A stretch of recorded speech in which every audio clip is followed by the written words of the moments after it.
धर्मजन परिपालं रामकार्यानुकूलं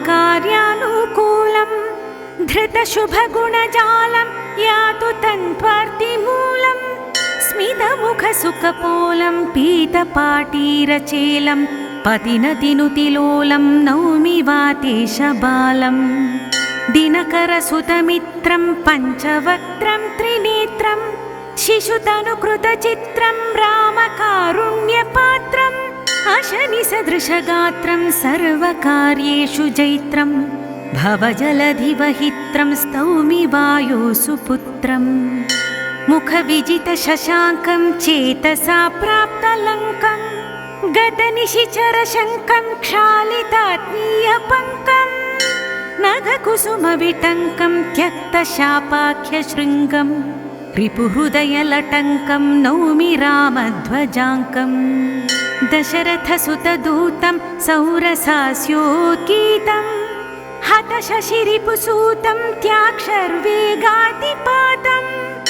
मितसगरजखातं मार्गिताशेषकेतं नयनपथगसीतं भावये वातजातं निगदितसुखिरामं सात्वितैक्ष्वाकुवामं कृतविपिनविरामं सर्वरक्षोतिभीमं रिपुकुलकलिकामं रावणाख्याब्जसोमं मतरिपुबलसीमं चिन्तयेतं निकामं निहतनिखिलशूरपुच्छवह्निप्रचार द्रुतगतपरतीरकीर्तिताशेषसार समसितमधुधारो जातपम्पावतारो नतरघुकुलवीर पातु वायुकुमार कृतरघुपतितोष प्राप्तसीताङ्गभूष कथितचरितशेष प्रोक्तसीतोक्तभाष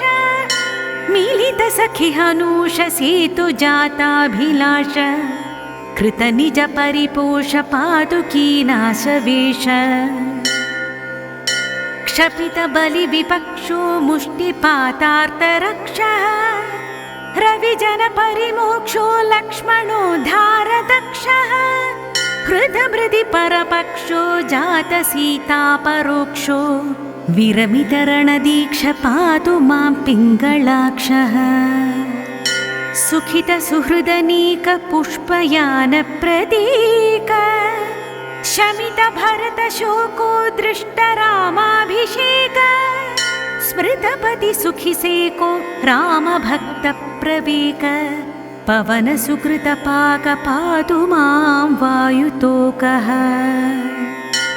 अष्टाश्रीकृतनवरत्नपद्ममाला भक्त्या श्रीहनुमधुरस्थले निबद्धा सङ्गृह्य प्रयतमना जपेत् सदा यः सुभीष्टं हरिवरतो लभेत् शीघ्रम् इति श्रीहनुमन्नवरत्नपद्यमाला समाप्तम्।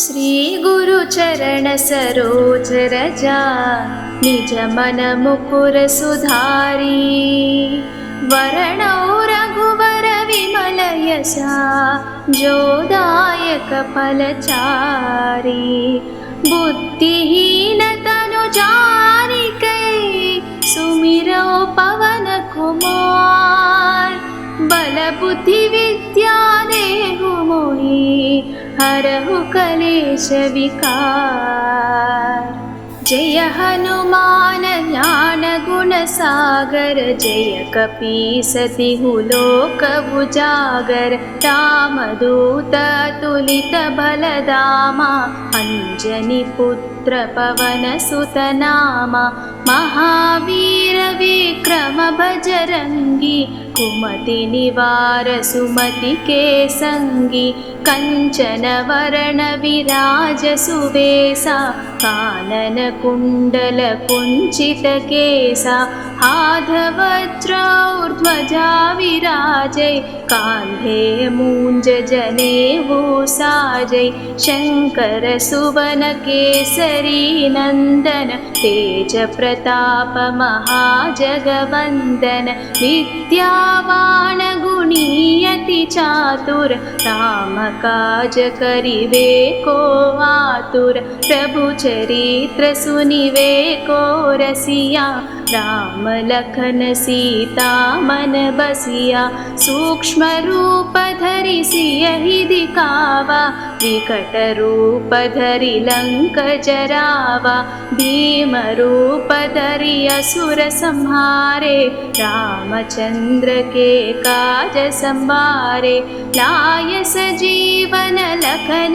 जियाये श्री रघुवीर हर्षि उर लाये रघुपति किन्ही बहुत बड़ाई तुम मम प्रिय भरत सुम भाई सहस वदन तुम्हरो यश गावै अस कहि श्रीपति कंठ लगावै सनकादिक ब्रह्मादि मुनीसा नारद सारद सहित ईसा यम कुबेर दिगपाल जहांते कवि कोदित कहि सके कहांते तुम उपकार सुग्रीवहि कीन्हा राम मिलाय राजपद दीन्हा तुम्हरो मंत्र विभीषण माना लंकेश्वर भय सब जग जाना युग सहस्र योजन पर भानु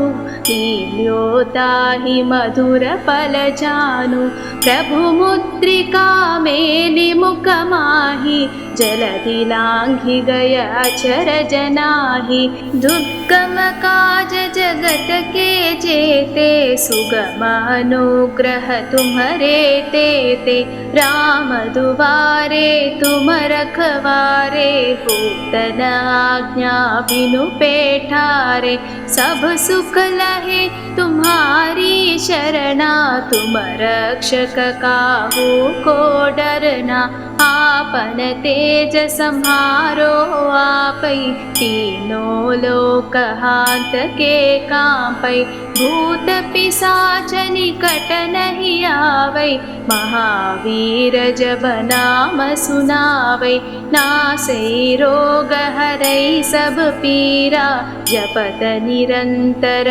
हनुमत वीरा संकट से हनुमान छुड़ावै मन क्रम वचन ध्यान जो लावै सब पर राम तपस्वी राजा तिनके काज सकल तुम साजा और मनोरथ जो कोई लावै सोई अमित जीवन फल पावै चारों युग प्रताप तुम्हारा है प्रसिद्ध जगत उजियारा साधु संत के तुम रखवारे असुर निकंदन राम दुलारे अष्ट सिद्धि नव निधि के दाता असवर दीन जानकी माता राम रसायन तुम्हारे पासा सदा रहो रघुपति के दासा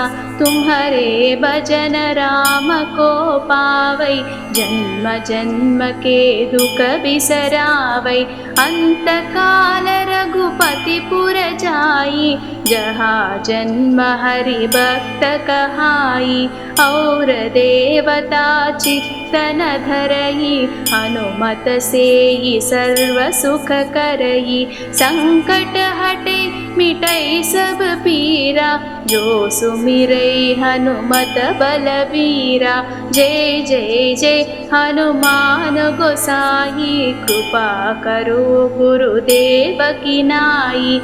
यह शतवार पाठ कर कोई, छूटहि बंदी महासुख होई। जो यह पढ़े हनुमान चालीसा, होय सिद्धि साखी गौरीसा। तुलसीदास सदा हरि चेरा, कीजे नाद हृदय महडेरा।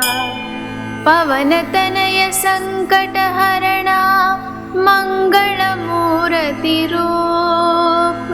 राम लखन सीता सहिता, हृदय बसहु सुरभूप।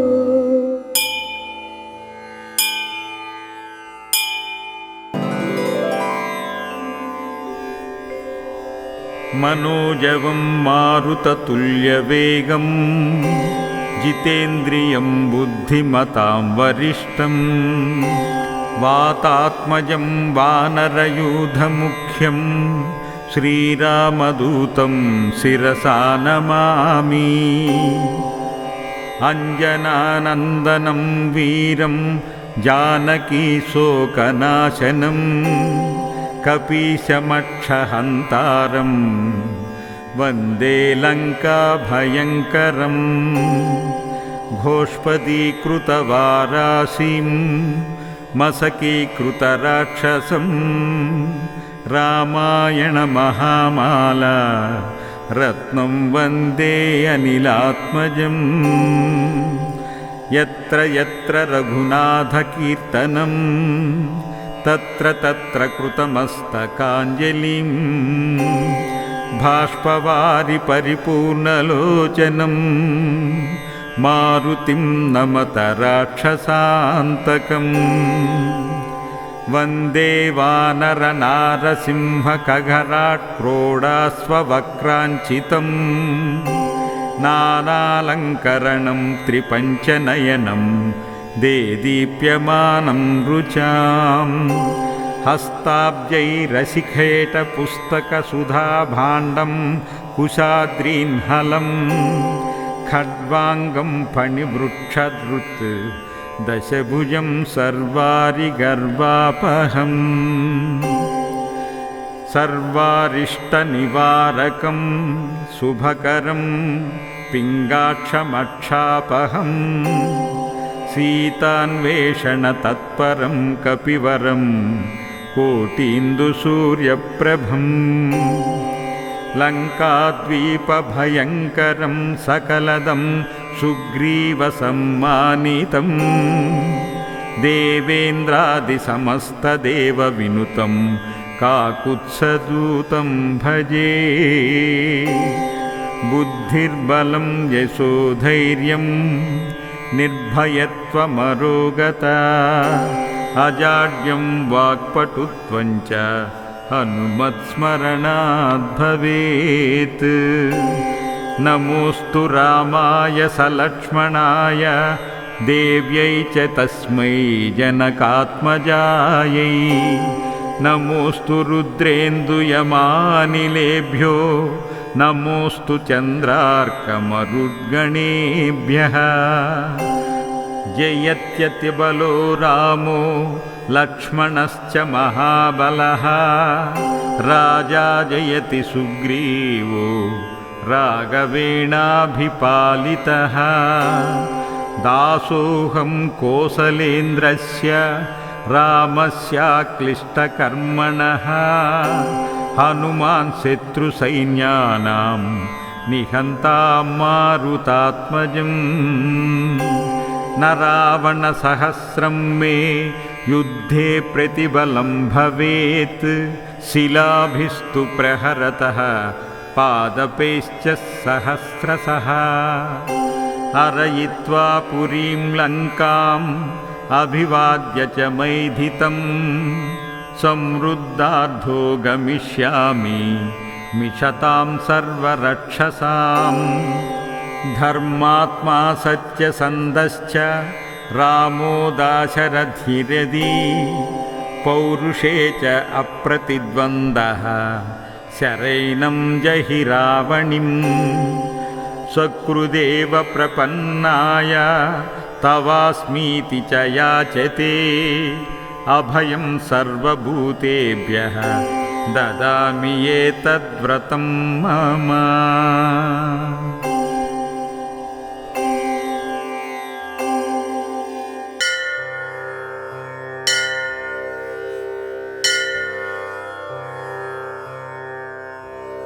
अतिपाटलवक्त्राब्जं धृतहेमाद्रिविग्रहम् आञ्जनेयं शङ्खचक्रपाणिं चेतसि धीमहि श्रीयोगपीठविन्यस्त व्यत्यस्तचरणाम्बुजं दरार्यभयमुद्राक्ष मालापट्टिकयायुतम् पारिजाततरोर्मूलवासिनं वनवासिनं पश्चिमाभिमुखं बालं नृहारेर्ध्यानसंस्थितं सर्वाभीष्टप्रदं नॄणां हनुमन्तमुपास्महे स्थानानामुत्तमं स्थानं किं स्थानं वद मे पितः। ब्रह्मोवाच ब्रह्मान् पुरा विवादो भून्नारायणकपीशयोः तत्तेऽहं सम्प्रवक्ष्यामि सावधानमनः शृणु एकमासाद्वरदः साक्षात् द्विमासाद्रङ्गनायकः मासार्धेन प्रवक्ष्यामि तथा वै वेङ्कटेश्वरः अर्धमासेन दास्यामि कृतं तु परमं शिवम् घटिकाचलसंस्थान घटिकाचलवल्लभः हनुमानञ्जनासूनु रामभक्तो जितेन्द्रियः घटिकादेवकाम्यानां कामदाता भवाम्यहं शङ्खचक्रप्रदो येन प्रदर्शयामि हरे पदम् घटिकाचलसंस्थाने घटिकां वसते यदि समुक्तः सर्वलोकेषु वायुपुत्रप्रसादतः ब्रह्मतीर्थस्य निकटे राघवेन्द्रस्य सन्निधौ वायुपुत्रं समालोक्य न भयं विद्यते नरे तस्माद्वायुसुतस्थानं पवित्रमतिदुर्लभम् पूर्वाब्धेः पश्चिमे भागे दक्षिणाब्धेस्तदोत्तरे वेङ्कटादक्षिणे भागे पर्वते घटिकाचले तत्रैव ऋषयः सर्वे तप्तस्यप्यन्ति सादरम् पञ्चाक्षरमहामन्त्रं द्विषट्कं च द्विजातीनां नाममन्त्रं ततः श्रीमान् स्त्रीशूद्राणामुदाहृतम् तत्र स्नात्वा ब्रह्मतीर्थे नत्वा तं वायुमन्दिरे वायुपुत्रं भजे नित्यं सर्वारिष्टविवर्जितः सेवते मण्डलं नित्यं तथा वै ह्यर्धमण्डलम् वाञ्छितं विन्दते नित्यं वायुपुत्रप्रसादतः तस्मात् त्वमपि भूपुत्र निवासं घटिकाचले कथं वासः प्रकर्तव्यो घटिकाचलमस्तके केन मन्त्रेण बलवान् आञ्जनेयः प्रसीदति विधानं तस्य मन्त्रस्य होमं चैव विशेषतः कियत्कालं तत्र वासं కర్తవ్యం తన్మమావద.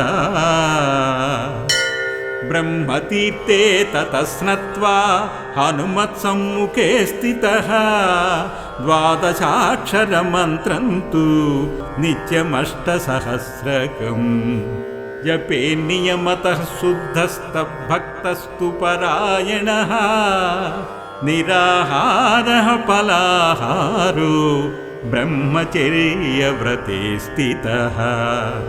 మండలం తత్ర వస్తవ్యం భక్తియుక్తేన చేతసా ధ్యాన శ్లోకం ప్రవక్ష్యామి శృణు నారద తత్వతః. తమంజనానందమిందు బింబ నిభాననం సుందరమప్రమేయం సీతాసుతం సూక్ష్మగుణస్వదేహం శ్రీరామపాదార్పణ చిత్తవృత్తిం. ఏవం ధ్యాత్వా సదా భక్త్యా త్వత్పాదజలజం ముదా చతుర్ధాంసేన హోమం వా కర్తవ్యం పాయసేన చ.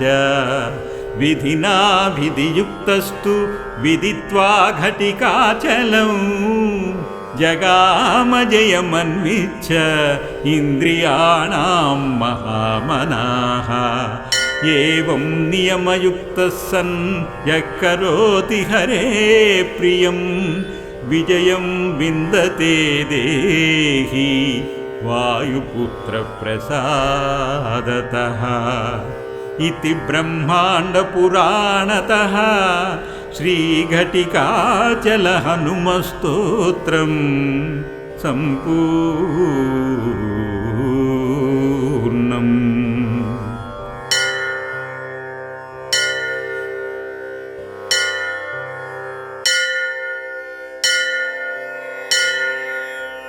ప్రాతస్మరామి హనుమంతమనంతవీర్యం శ్రీరామచంద్రచరణాంబుజచంచరీకం. లంకాపురీదహనవందితదేవబృందం సర్వార్ధసిద్ధిసదనం ప్రతితప్రభావం. మాధ్యం నమామి సృజినార్ణవతారణైకా ధారం శరణ్యముదితానుపమప్రభావం. సీతార్తిసింధుపరిశోషణ కర్మదక్షం వందారుకల్పతరుమవ్యయమాంజనేయం. సాయం భజామి శరణోపశ్రుతాఖిలార్తి పుంజప్రణాశన విధౌ ప్రధిత ప్రభావం. అక్షాంతకం సకల రాక్షసకేతుం ధూమా ధీరం ప్రమోదిత విదేహసుతం దయాళుం. వీక్షే కదాహం తరుణార్కసన్నిభౌ దయామృతాద్రారుణ పంకజే క్షణం. ముఖం కపీంద్రస్య మృదుస్మితాంచితం చిద్రత్నరత్నాంచితగండలోజ్వలం. కదాహమదాదుపయాంతమద్భుత ప్రభావమీశం జగతాం కపిప్రభుం. సమీక్ష్య వేగాదభిగమ్య సంస్తువ జగమహర్షత్ప్రపతన్ పదాబ్జయోః. కదాబ్జనాశూను పదాంబుజద్వయం కఠోర సంసార భయ ప్రశామకం. కరద్వయేన ప్రతిగృహ్య సాదరో మదీయమూర్ధానమలంకరోమ్యహం. కథాలుటంతం स्वपदाब्जयोर्मुदा हठात् समुद्दाप्य हरीन्द्रनायकः मदीयमूर्ध्निस्वकराम्बुजौ शुभौ निधाय माभिरति वीक्ष्यते विभुः प्रदीप्तकार्तस्वर्णशैलाभस्वरम् प्रभूतरक्षो गणदर्पशिक्षकम् वपुः कन्दलिङ्गवरप्रदं सता सुवर्षलेशस्य सुखी भवाम्यहम् धन्यावाचः कपिवरगुणस्तोत्र पूता कवीनां धन्यो जन्तुर्जगति हनुमत्पादपूजा प्रवीणः धन्यावासास्पतत हनुमत्पादमुद्राभिरामः धन्यं लोके कपिकुलमभूदाञ्जनेयावतारात् जन्तूनामति दुर्लभा मनुजता तत्रापि भूदेवता ब्रह्मण्येऽपि च वेदशास्त्रविषया प्रज्ञा ततो दुर्लभा तत्रा पूज्यमदेवता विषयिनी भक्तिर्महाद्वेदिनी दुर्लभ्यां सुतरां तथापि हनुमत्पादारविन्देरति अहं हनुमत्पदवाच्य दैवम् भजामि सानन्दमनो विहङ्गौ तदन्यदैवं न कदापि देवं ब्रह्माधिभूयोऽपि न पालनेत्रं ब्रह्माधिभूयोऽपि न पालनेत्रम् यच्चाष्टकमिदं पुण्यं प्रातुरुद्धाय मानवः पठेदनन्यया भक्त्या सर्वान् कामानवाप्नुयात्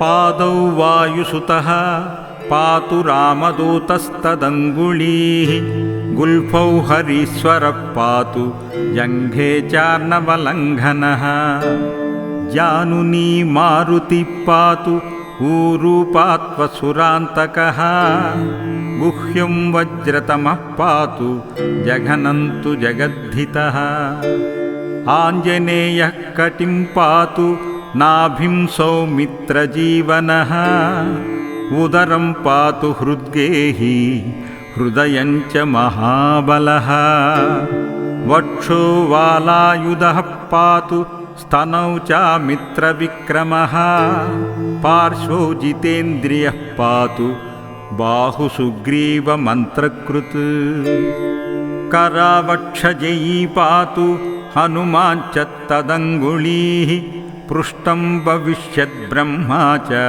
स्कन्दौ मतिमतांवरः कण्ठं पातु कपिश्रेष्ठो मुखं रावणदर्पः वक्त्रं च वक्त्यप्रवणो नेत्रे देवगणस्तुतः ब्रह्मास्त्रसन्नानकरो भ्रुवौ मे पातु सर्वदा कामरूपः कपोले मे फालं वज्रनखोऽवतु शिरमे पातु सततं जानकी शोकनाशनः श्रीरामभक्तप्रवरः पातु सर्वकळेबरं मामह्नि पातु सर्वज्ञ पातु रात्रौ महायशा विवस्वदन्ते वासी च सन्ध्ययो पातु सर्वदा ब्रह्मादिदेवता दत्त వరః పాతు నిరంతరం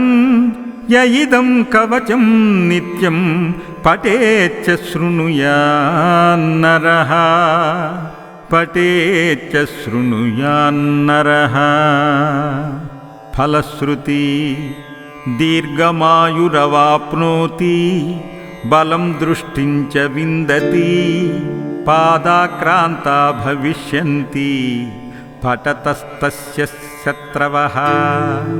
స్థిరం సుకీర్తిమారోగ్యం లభతే శాశ్వతం సుఖం ఇతి నిగదితవాక్యవత్తత్తుభ్యం సకలమపి స్వయామాంజనేయవృత్తం. ఆపి జనరక్షణైకదీక్షా వశగతదీయ మహామనుప్రభావా.